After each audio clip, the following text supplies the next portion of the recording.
안녕하세요. 저는 배재고등학교 139기로 졸업하고 정시에서 교과수 전형으로 고려대 기계공학부 그리고 일반 전형에서 서울대 물리기호과를 합격하게 된 송정근이라고 합니다.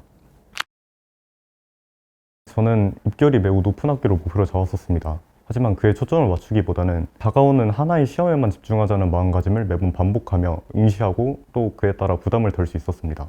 그리고 그간 성적이 어떻게 변화했느냐를 분석하며 다음 목표 등급을 정하는 것도 응시하는 데 도움이 되었습니다.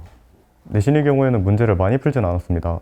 예제 같은 것을 풀며 생긴 노하우나 개념 등에 대해 오랜 기간 반복 학습하고 후반기에만 문제풀이량을 조금 늘리면서 공부를 했습니다. 2학년 때까지는 학원 특강 같은 것을 제외하고는 수능 공부를 따로 하지 않았습니다.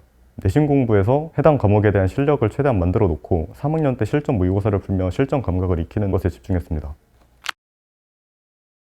국어, 영어 등의 과목에서는 지문을 읽고 스스로 간단한 문제를 내보기도 했으며 수학, 과학 문제를 풀 때는 스스로 조건을 바꿔보고 상황을 달리하여 문제를 새로 풀어봤습니다. 그리고 그 끝에는 그런 변형 그리고 출제를 한 이유에 대해서 계기부터 풀이까지 처음부터 사고를 다시 돌렸습니다. 그리고 역으로 문제를 풀 때는 최대한 이상적이고 다양한 풀이를 찾기 위해 노력했습니다. 국어시험은 지문을 읽지 않고 문제를 맞출 수 있도록 노력했습니다. 일치불일치 등의 문제를 풀 때 언매 시험의 경우에는 개념 공부를 충실히 했고 독서 및 문학의 경우 정말 많이 반복해서 봤습니다. 수학시험은 시험 범위 문제들과 기출에 집중했습니다.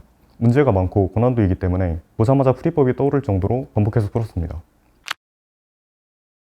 매일 모든 과목을 조금씩이라도 공부했지만 하루 정도 쉰 후 다음날 수학과 과탐 공부량을 늘리는 식으로도 했습니다. 기상 후에는 가장 먼저 국어 공부를 했습니다. 이때 국어를 주로 풀던 순서인 언매, 독서, 문학 순으로 공부했고 이후 과목들도 수능 시간표대로 공부했습니다. 공부할 때는 과목별 시험 시간과 쉬는 시간도 반영하여 공부했습니다. 저는 국어부터 어려움을 느꼈기 때문에 많이 흔들렸습니다. 하지만 나머지 과목을 잘 보면 된다는 생각을 매교시 이어간 덕에 버틸 수 있었던 것 같습니다. 따라서 평가원의 발표와 체감 난이도가 다르더라도 비관적으로 사고하지 않는 것이 중요합니다. 특히 국어에 대해서는 평소에 푸는 순서를 달리해보는 연습을 했다면 대책을 마련할 수 있었을 것이라는 것이 아쉬움이 남습니다. 저는 서울대학교 수리과학부 일반전형 면접을 응시하였습니다. 실제 면접장에선 대기 시간이 몇 시간이 될 수 있다는 점, 문제풀이 환경이 좋지 않을 수도 있다는 점을 유의하셔야 합니다. 또 저는 교수님들 앞에서 설명할 때도 교수님들이 듣지 않으시는 것 같아서 당황했습니다.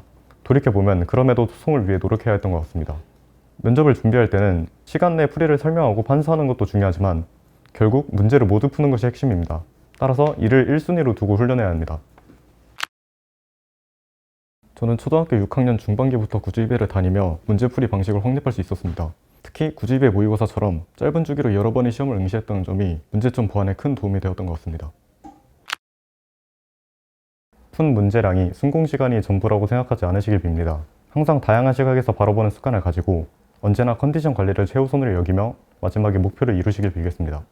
나에게 구주입회란 입시 동반자이다.